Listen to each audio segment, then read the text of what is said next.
पुस्तक है ना उसमें।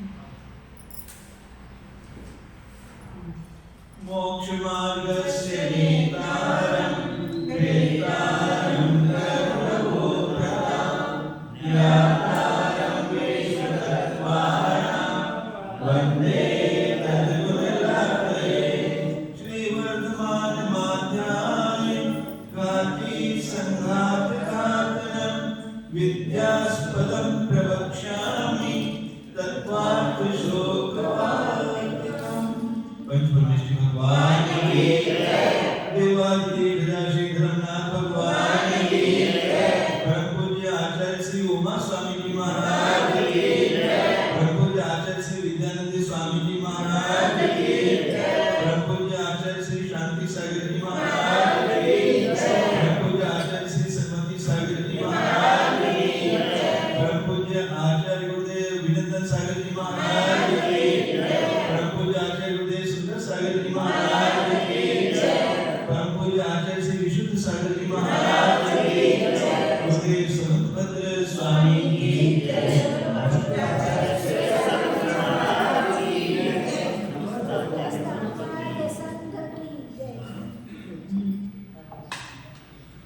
यहाँ पर चर्चा चल रही प्रत्यक्ष प्रमाण की। प्रत्यक्ष प्रमाण का लक्षण पहले आचार्य ने बताया कि जो स्पष्ट है, साकार है, अंजसम वास्तविक है और द्रव्य और पर्यायभूत वस्तु को विषय करता है, वो प्रत्यक्ष है। फिर उसमें जो प्रत्यक्ष में मुख्य प्रत्यक्ष है उसके लिए पुनः 4 विशेषण देते हैं कि जो संपूर्ण को विषय करता है, ब्रह्मरहित है, इंद्रियों से रहित है और अपरहित है, ऐसा प्रत्यक्ष है।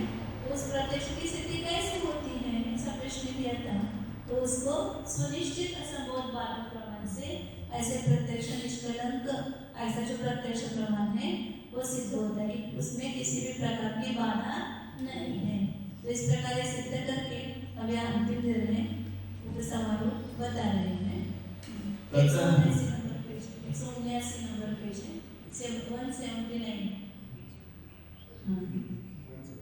ततः प्रसिद्धा सुनिर्णीता संभवत बाधिकत्वात् स्वसंवेदन वत् महीयसा प्रत्यक्षम एकलंकम अस्ति इति प्रतीयते प्रपंचतः अन्यत्र तत्समर्थनात्। ततः इस प्रकार जो प्रसिद्ध हेतु है कौन सा, सुनिर्णित असंभवत बाधकत्वात्, जिसमें बाधक प्रमाण का अभाव का अच्छी तरह से निर्णय हुआ है, मतलब जिसमें किसी भी प्रमाण से बाधा नहीं आती है, इस प्रकार का निर्णय जिसका हुआ है, ऐसे प्रसिद्ध प्रमाण से जो निर्दोष प्रत्यक्ष अकलंकम अस्ति, प्रत्यक्ष प्रमाण निष्कलंक है, मतलब ज्ञानावधानिक कर्म कलंक से रहित है। ये बात निश्चित होती है किसको है, ये महीयसा महान पुरुषों को, मतलब जो श्रेष्ठ पुरुष जो केवल भगवान हुए उनको ये प्रत्यक्ष निष्कलंक है, ये बात सिद्ध होती है। और उसके किसके समान, स्वसंवेदन, जैसे स्वसंवेदन ज्ञान है तो जो स्वयं के द्वारा ही जिसका वेदन किया जा रहा है उसको अन्य किसी की जरूरत नहीं, वो प्रसिद्ध है। उसी प्रकार ये प्रत्यक्ष का लक्षण भी प्रसिद्ध है, निष्कलंक ऐसे प्रत्यक्ष का लक्षण प्रसिद्ध है, इस प्रकार प्रकृति में आता है और इसका विस्तार से अन्य ग्रंथों में समर्थन किया है, इसलिए इसको यह प्रसिद्ध है। इस कारण बाधकों के असंभव का भले प्रकार निर्णीत हो जाना प्रसिद्ध हुआ होने से अतिशय पूज्य पुरुषों का प्रत्यक्ष अपने अपने स्वसंवेदन के समान सिद्ध है और वह ज्ञानावरण कलंक से रहित है, ऐसा प्रतीत हो रहा है। प्रपंच से उस सर्वत्र प्रत्यक्ष का अन्य ग्रंथों में समर्थन किया गया है। अष्ट सहस्त्री में या विद्यानंद महोदय में इसका विस्तार है। सर्वज्ञता की सिद्धि विस्तार से किया ना अष्ट सहस्त्री, चौथी कारिका में, 5वीं कारिका में इसका विस्तार से वर्णन किया है। अब इसमें आगे अन्य मतियों ने क्या क्या प्रत्यक्ष के लक्षण माने हैं और उसका निराकरण यहाँ पर आचार्य करेंगे। प्रत्यक्ष का लक्षण नहीं होता है।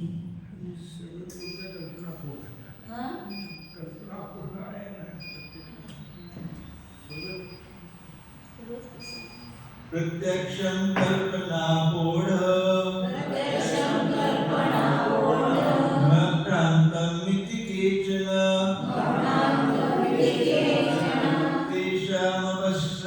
तेषां स्पष्टया रूपा स्यात् प्रतीति कल्पनाथवा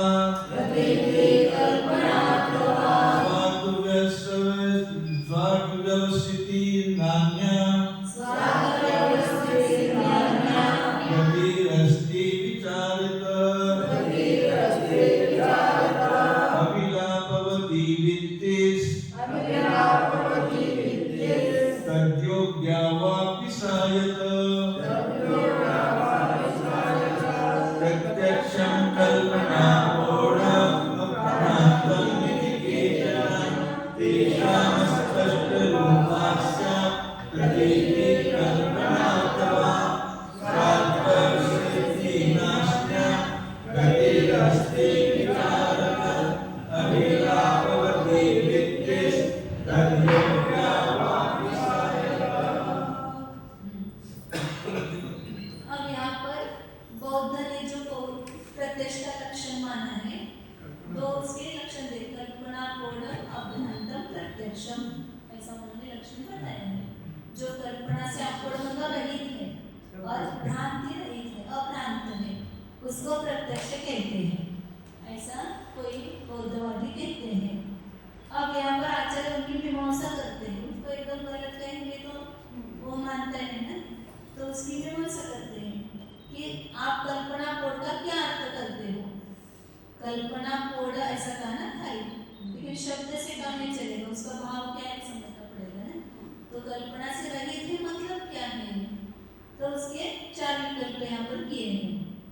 तेषां अस्पष्ट रूपा स्यात् प्रतीति कल्पना, उनका अस्पष्ट रूप प्रतीति होना कल्पना है, अथवा स्वार्थ व्यवस्थिति ही स्व और अर्थ की व्यवसाय होना ये कल्पना है, या अभिलापवती वित्ति या शब्द सहित निर्णय मतलब ज्ञान होना वो कल्पना है, कि शब्द संसर्ग के योग्य ऐसा जो प्रतिभास होना वो कल्पना है। कल्पना से रहित ऐसा कहते हैं प्रत्यक्ष। तो कल्पना का आप क्या करते हो? कल्पना मतलब क्या? हाँ, कल्पना पहले पहला अपन मतलब तो नहीं होता है, तो कल्पना का अर्थ क्या करते हो? तो उसके 4 यहाँ पर विकल्प उपस्थित किए हैं, उसका एक एक खुलासा करेंगे।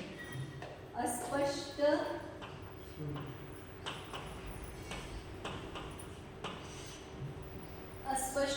प्रतीति होना। हमने पूछा ना। हाँ, आचार्य उनको पूछ रहे कि अस्पष्ट प्रतीति होना या अर्थ करते हो क्या कल्पना का, और उससे रहित है क्या प्रत्यक्ष। दूसरा क्या कि स्व और अर्थ की समृद्धि, ये कल्पना का अर्थ करते हो क्या। स्व और अर्थ दोनों का निर्णय होना, व्यवसाय मतलब समृद्धि में व्यवसाय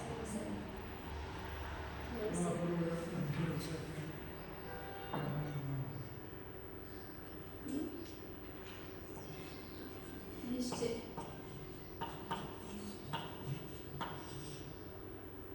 स्वर अर्थ का निश्चय होना ये कल्पना कहते हैं कि शब्द जो ज्ञान हो रहा है, शब्द योजना से सहित हाँ नित्य होना। अभिलापवती वित्ति ऐसा मतलब शब्द संसर्ग सहित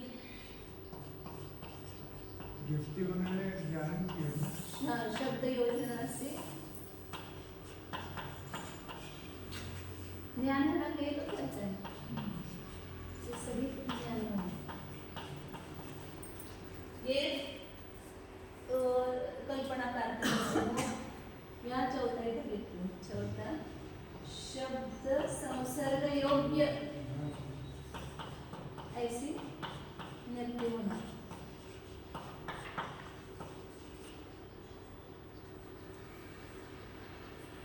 योग्य प्रतिभास होना। कल्पना का इसमें से क्या अर्थ होगा, एक एक का खंडन करेंगे अब आगे। तो इसमें से आप कल्पना किसको कहते हो, कल्पना से रहित है प्रत्यक्ष ज्ञान, तो कल्पना का अर्थ क्या करेंगे, फिर उससे रहित को समझ में आएगा ना। तो ये अब इसका उत्तर आगे देंगे। कोई वादी बौद्ध प्रत्यक्ष का कल्पना विलक्षण कल्पनाओं से रहित और भ्रम भिन्न होना ऐसा मान रहे हैं। कल्पना बोधम भ्रांतम प्रत्यक्षम। आचार्य कहते हैं कि उन बौद्धों के यहाँ कल्पना का स्वरूप क्या है बताओ। क्या अस्पष्ट स्वरूप प्रतीति करना कल्पना है, अथवा ज्ञान द्वारा अपना और अर्थ का निश्चय करना कल्पना है, या शब्द योजना से सहित होकर ज्ञप्ति होना कल्पना है, या शब्द संसर्गियों प्रतिभास होना भी वह कल्पना मानी गई है। विचार करने से अन्य कोई गति नहीं दिखती है जिससे कि वह भी कल्पना हो जाएगी। जो प्रत्यक्ष का विषय समझते ना, तो उसमें यह नीला है ये विकल्प ही हुआ, मतलब ये ऐसा विकल्प भी उसमें नहीं होता। वो बाद में जो प्रत्यक्ष ज्ञान उत्पन्न होता है, बाद प्रत्यक्ष के बाद में जो विकल्प ज्ञान उत्पन्न होता है, उसी में यह नीला है, यह पीला है, यह पुस्तक है, हाँ ऐसी योजना उसमें विकल्प प्रत्यक्ष में नहीं होती है, वो बाद में जो विकल्प ज्ञान उत्पन्न होता है उसमें होती है। इसके ऊपर इसे आचरण उसी उन्हीं की मान्यता के अनुसार एक चार विकल्प बताएंगे। इसका कहना क्या है, भ्रम है ऐसे भ्रम नहीं माना जाता ना, उनका क्या कहना है, जब प्रत्येक क्षणावर्ती वस्तु वो ज्ञान उसको प्रत्यक्ष कर लेता है, लेकिन उस समय कोई इसकी कल्पना नहीं होती। ये पुस्तक है, जैसे अपन दर्शन कहते हैं ना, उसी को ज्ञान कह देते हैं, जिसको हम दर्शन कहते हैं उसी को ज्ञान कहते हैं। जैसे दर्शन निर्विकल्प होता है ना, ज्ञान को निर्विकल्प मानते हो। हाँ ज्ञान को वो निर्विकल्प मानते हैं, उस समय कोई, फिर उसके बाद में विकल्प उत्पन्न होता है। निर्विकल्प प्रत्यक्ष होने के बाद में फिर यह मनुष्य है ऐसा जो आपको कल्पना हुई, ये प्रत्यक्ष ज्ञान में नहीं है, उसके बाद में विकल्प ज्ञान में है ऐसा मानते हैं। तो इसलिए वो अस्पष्टा प्रतीति ही कल्पना, निश्चिति ही वा कल्पना, इति परिस्फुटम कल्पना लक्षणम अनुत्वा अभिलापवती प्रतीति कल्पना इत्यादि तत्लक्षणम आचक्षाणः न प्रेक्षावान् ग्रंथ गौरव अपरिहारात्। अस्पष्ट प्रतीति होना कल्पना है, या निर्णय रूप प्रतीति होना, निश्चित रूप प्रतीति होना ये कल्पना है। इस प्रकार इति परिस्फुटम कल्पना लक्षणम, कल्पना का जो लक्षण है वो स्पष्ट रूप से न बताकर, अनुत्वा मतलब इसका लक्षण न बताकर ही अभिलापवती प्रतीति कल्पना, मतलब जो अभिलाप मतलब कथन बोलना ऐसा होता है ना, तो जो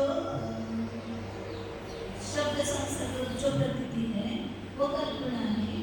इत्यादि लक्षण को आचक्षण बताने वाला न प्रेक्षावान, वो बुद्धिमान नहीं है, क्योंकि ग्रंथ गौरव अपरिहारक, उसने पहले खुलासा करते हैं तो ग्रंथ गौरव नहीं हो जाता, मतलब आप उसका खुलासा नहीं करना पड़ता है, लेकिन उनके ग्रंथ के गौरव का तो परिहार नहीं हो पाता है। इस पहले वो कल्पना से रहते ऐसा कहेंगे तो भी उसका खुलासा करना पड़ेगा ना, कल्पना मतलब क्या है, तो फिर आपका ग्रंथ तो छोटा नहीं हुआ, सूत्र तो छोटा नहीं हुआ, वो तो बड़ा है, वो बढ़ता ही जाएगा, मतलब विस्तार तो करना ही पड़ेगा। इसलिए ग्रंथ गौरव का तो परिहार नहीं होता है। नहीं काचित कल्पना स्पष्टा इति अस्ति, न विकल्पान् विदस्य स्पष्टा प्रतिभासता इति वचनात्। कोई भी कल्पना जो है वो स्पष्ट नहीं होती है, क्योंकि आपने बताया है कि विकल्पान् विदस्य स्पष्टार्थ प्रतिभासता न, जो विकल्प का अनुसरण करता है उसमें स्पष्ट अर्थ की प्रतिभासना नहीं होती, ऐसा आपने कहा है।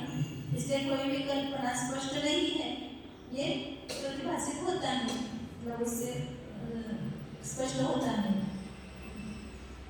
स्वप्नवती प्रतीतिः अस्ति इति चेत् न तस्या स्वप्नेः इन्द्रियजनजत्वेन अभ्युपगमात् स्वप्नान्तिक इंद्रिय व्यापार अन्वय व्यतिरेक अनुविधानात्। स्वप्नवती प्रतीति अस्ति, हमने कहा ना कि कोई भी कल्पना जो है वो स्पष्ट नहीं होती है, तो वो उत्तर दे रहा है कि स्वप्न में जो कल्पना होती है वो तो स्पष्ट है। स्वप्न में मनोराज्य होता है ना कि ऐसा करेंगे वैसा करेंगे, वो सब कल्पना ही होती है, लेकिन वो स्पष्ट होती है। हमने ऊपर जो कहा कि कोई भी कल्पना स्पष्ट नहीं होती, उसके ऊपर वो कह रहा है कि जो स्वप्न वाली कल्पना है, स्वप्न में जो हम कल्पना करते हैं वो तो स्पष्ट प्रतीति आती है उसकी, प्रतीति है उसकी। ऐसा यदि उत्तर देता है तो आचार्य कहते हैं कि न, ऐसा तुम्हारा कहना ठीक नहीं है, क्योंकि तस्याः वो स्वप्नवती जो प्रतीति, स्वप्न में जो प्रतीति हो रही है वह सौगतों ने मतलब बौद्धों ने उसको इंद्रियों से उत्पन्न होने वाला स्वीकार किया है। इसलिए स्वप्नांतिक इंद्रिय व्यापार अन्वय व्यतिरेक विधानात् स्वप्न के अंतर्गत इंद्रियों के व्यापार के साथ अन्वय व्यतिरेक का विधान करता है, या उसका इंद्रियों के व्यापार के साथ अन्वय व्यतिरेक है। स्वप्नांतिक में लास्ट क्लास में सुबह होता है ना स्वप्न, उसको स्वप्नांतिक बोलेंगे। स्वप्न के निकट जो या स्वप्न के पहले ऐसा ले सकते, अंतिम मतलब पास, ऐसा नजदीक। स्वप्न के नजदीक पूर्व काल में जो इंद्रियों का व्यापार हुआ उसका उस स्वप्न के साथ में अन्वय व्यतिरेक देखा जाता है। तो बोलते हैं ना, जैसे अपन मन में चिंतन करते वैसे स्वप्न में आना जाता है ना, चिंती बड़ी के स्वप्न से जो मन में चिंतन करते वैसे स्वप्न में दिखाई देता है, ऐसा बोलते हैं ना। तो इससे हो गया अतृप्ति इच्छा विसर्ची हाँ, तो जो हम पहले स्वप्न के पहले जो इंद्रियों के व्यापार से मतलब वो जानते थे या मन में चिंतन करते थे, वही स्वप्न में दिखाई देता है। तो स्वप्न का जो ज्ञान है उसका इंद्रिय व्यापार के साथ अन्वय व्यतिरेक देखा जाता है, इसलिए उसको आप ये नहीं कह सकते, स्पष्ट प्रतीति नहीं कह सकते, स्वप्न वाली प्रतीति को स्पष्ट नहीं कह सकते हैं। मानसत्वे तस्या तत् अनुपत्तेः, इसको मानस प्रत्यक्ष मानने पर तो क्या हो जाएगी, वो प्रतीति स्वप्न वाली प्रतीति उसकी उपपत्ति नहीं होगी। स्वप्न शास्त्रामध्ये रौद्र प्रहर, अक्षर प्रहर, गंधर्व प्रहर आणि मंगल प्रहर असे 4 प्रकारच्या प्रहरामध्ये याला जे स्वप्न आहे त्याचा अर्थ विशेष असा दिलेला आहे। इंद्रिय व्यापार के साथ अन्वय व्यतिरेक का संबंध रहता है, ऐसा कहा ना। वो कहेगा उसको यदि मानस प्रत्यक्ष ले लेंगे तो इंद्रिय के साथ उसका अन्वय व्यतिरेक नहीं होगा, ऐसा। अस्पष्ट कल्पना से अस्पष्ट कल्पना का लक्षण स्पष्ट करना चाहिए, ऐसा वो मानता है, तो ये उत्तर देना चाहिए। यदि अस्पष्ट प्रतीति कल्पना है ऐसा अर्थ करेंगे तो फिर वो स्वप्न में जो स्पष्ट प्रतीति होती है भाव उसमें वास्तविक मानना पड़ेगा, ऐसा प्रसंग है। हिंदी पढ़ो। अविषद प्रतीति होना कल्पना है। स्पष्ट नहीं, कल्पनामध्ये काय आपला विषय स्पष्ट होत नाही तर अविषय चार की है ना, इसमें से पहला ही अर्थ लेते हैं कल्पना मतलब अस्पष्ट प्रतीति, तो इसमें क्या दोष आता है वो बताइए। नहीं, उसी को 4 पर पहले से बता रहे हैं, अस्पष्ट प्रतीति होना कल्पना है या निर्णय होना कल्पना है, ऐसा होगा। अथवा निश्चय स्वरूप विकल्प होना कल्पना है। इस प्रकार अधिक स्फुट रूप से कल्पना के लक्षण को नहीं कहकर शब्द योजना वाली प्रतीति कल्पना है, वस्तु को नहीं छूने वाली परिचिति कल्पना है इत्यादि उस कल्पना विचारशालिनी बुद्धि को धारने वाला नहीं है, क्योंकि इस ढंग से ग्रंथ के गौरव का परिहार नहीं हो पाता है। व्यर्थ ग्रंथ का बोध बढ़ाने से लाभ क्या है? कोई भी कल्पना स्पष्ट नहीं है। बौद्धों ने स्वयं अपने ग्रंथ में कहा है कि कल्पना से ओत ओत घेरे गए अर्थ का स्पष्ट प्रतिभास नहीं हो पाता है। यदि कोई बौद्ध का एक देशी कल्पना का लक्षण स्पष्ट न मानता हुआ यो दोष देवे कि स्वप्न में हो रही प्रतीति स्पष्ट होती हुई भी कल्पना है, आचार्य कहते हैं कि ये तो न कहना, क्योंकि उस स्वप्न वाली व्यक्ति को बौद्धों ने इंद्रिय जन्य ज्ञान करने से स्वीकार किया। स्वप्न के निकट पूर्व काल में हो रहे इंद्रियों के व्यापार का अन्वय व्यक्ति रूप से उसने अनुकरण किया है। यदि उस स्वप्न की व्यक्ति को मन इंद्रिय जन्य माना जाएगा तो बहिरंग इंद्रियों के साथ अन्य व्यतिरेक लेना नहीं बनेगा। बौद्ध मतानुसार स्वप्न बुद्धि स्पष्ट हो रही निर्विकल्प प्रत्यक्ष है। अतः कल्पना का लक्षण स्पष्ट करना चाहिए। ऐसी अस्पष्ट कल्पना से रहित प्रत्यक्ष भी माना गया है तो बौद्धों ने स्वयं पर को लाभ पहुंचा दिया कहना चाहिए। हमारा लाभ हो गया। स्पष्ट प्रतीति को कल्पना कह रहे थे। मरीचिकासु तोय प्रतीतिः स्पष्टा इति चेत् न तस्या स्वयं अस्पष्टत्वेपि मरीचिका दर्शन स्पष्टत्व अध्यारोपात् तथा अवभासनात्। अब वो अव्याप्त दोष दिखा रहे हैं। यदि अस्पष्ट प्रतीति कल्पना या अर्थ करेंगे तो उसमें अव्याप्त दोष आएगा कि मरीचिकासु तोय प्रतीति स्पष्टा। मृगजल है, उसमें पानी की जो प्रतीति हो रही है वो तो स्पष्ट प्रतीति हो रही है, तो वो तो भ्रांति रहित नहीं है ना, वो तो भ्रांत सहित है ज्ञान जो मरीचिका में ज्ञान हो रहा है। फिर उसको प्रत्यक्ष मानने का प्रसंग आएगा क्योंकि वो स्पष्ट होने से। तो मरीचिका में कोई प्रतीति है वो स्पष्ट है, ऐसा वो कहते हैं तो आचार्य कह रहे कि न, ऐसा तुम्हारा कहना ठीक नहीं है, क्योंकि तस्याः स्वयं स्पष्टत्वेपि वो जो पानी की प्रतीति है स्वयं अस्पष्टपना होने पर मरीचिका दर्शन स्पष्टत्व अध्यारोपात्, उसमें मृगजल का दर्शन जो है उसका स्पष्टपने का अध्यारोप होने से तथा उपासना ऐसा प्रतीति में आ रहा है। मतलब पानी यदि स्पष्ट दिखाई देता तो उसमें क्यों मृगचरिका में पानी की प्रतीति कैसे होती? वहाँ तो यथार्थ प्रतीति होती ना, मृग मरीचिका ही प्रतीति में आ जाता है। तो उस प्रकार का आरोप करने से उस प्रकार का उपासन हो रहा है, इसलिए अस्पष्ट प्रतीति होना कल्पना है, यह लक्षण अव्यापक नहीं है, मतलब इसमें नहीं जाता है। अस्पष्ट प्रतीति मृग मरीचिका में जो पानी का ज्ञान हो रहा है उसमें नहीं जा रहा है कल्पना का लक्षण, वो भी तो कल्पना है ना, उसमें वो लक्षण जाना चाहिए लेकिन उसमें नहीं जा रहा, इसमें अव्याप्ति है ऐसा कोई कह रहा है। तो आचार्य ने उत्तर दिया कि नहीं, उसमें भी वो लक्षण जा रहा है क्योंकि उसमें स्वयं अस्पष्टपना है, इसलिए तो मरीचिका में वो पानी का ज्ञान हो रहा है ना, स्पष्ट होता तो फिर उसमें वो प्रतीति कैसे होती, झूठी प्रतीति कैसे होती? तो अस्पष्ट प्रतीति रूप कल्पना जो है वो मृग मरीचिका में भी जाता है लक्षण।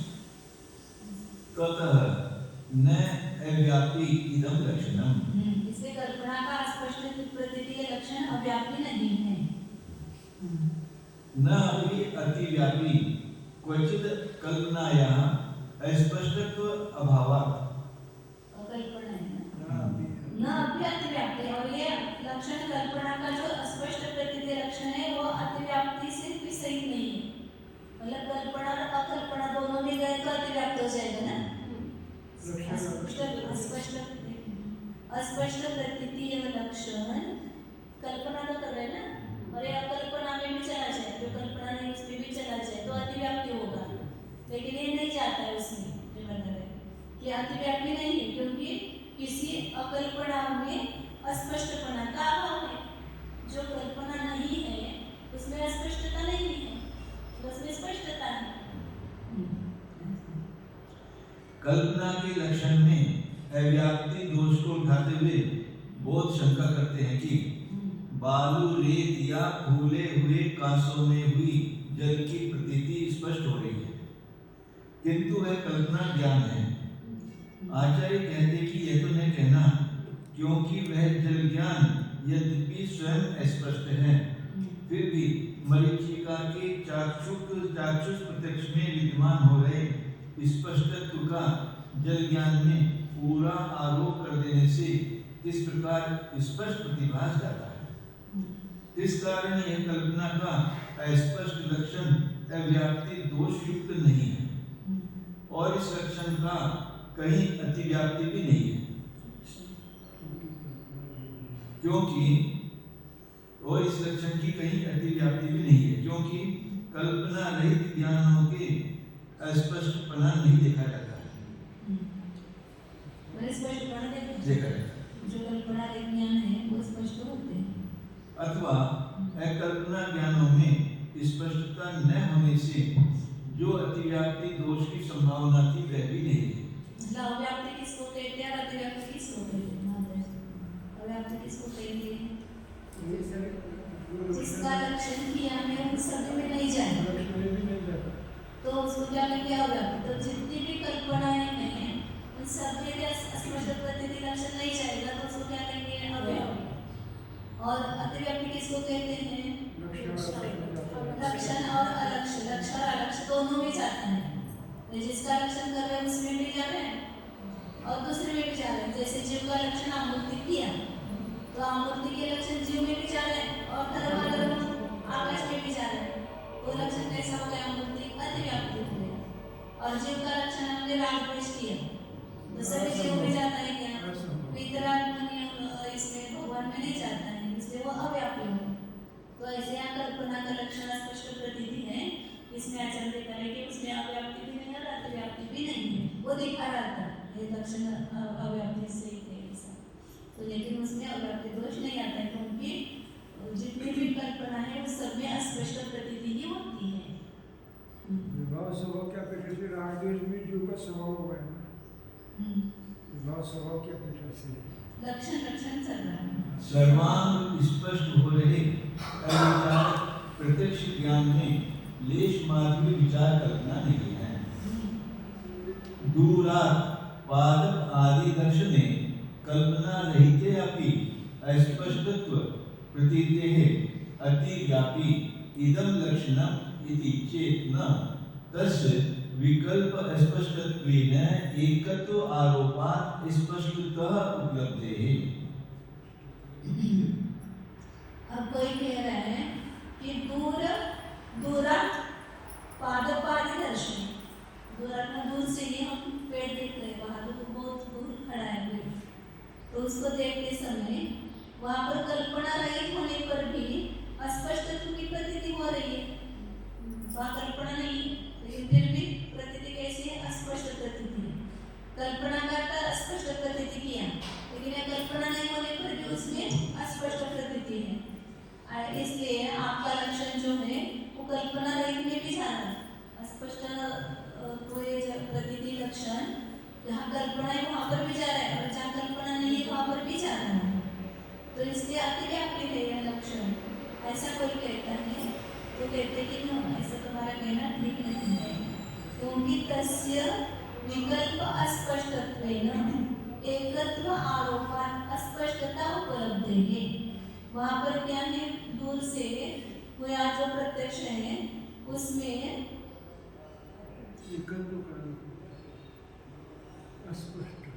हाँ, तो वो भी कल्पना ही है ना, प्रकार से वो कल्पना नहीं है। वहाँ पर भी दूर में हम कोई पेड़ है तो उसको भी देख रहे तो उसमें विकल्प जो है अस्पष्ट होने से, उसमें एकत्व का आरोप होने से, तो किसी दूसरी वस्तु में दूसरी वस्तु का आरोप हो ना, तो इसलिए अस्पष्टता की उपलब्धि होती है। प्रत्यक्ष जो होता है वो स्पष्ट होता है ना, और कल्पना से रहित उसने वो दिखाई कि दूर से कोई पेड़ दिखाई दे रहा है, तो उसमें कुछ कल्पना नहीं है कि ये अमुक है, इस प्रकार की कल्पना नहीं है। वो समीचीन ज्ञान, प्रत्यक्ष ज्ञान समीचीन होता है ना, कल्पना रही तो उसको समीचीन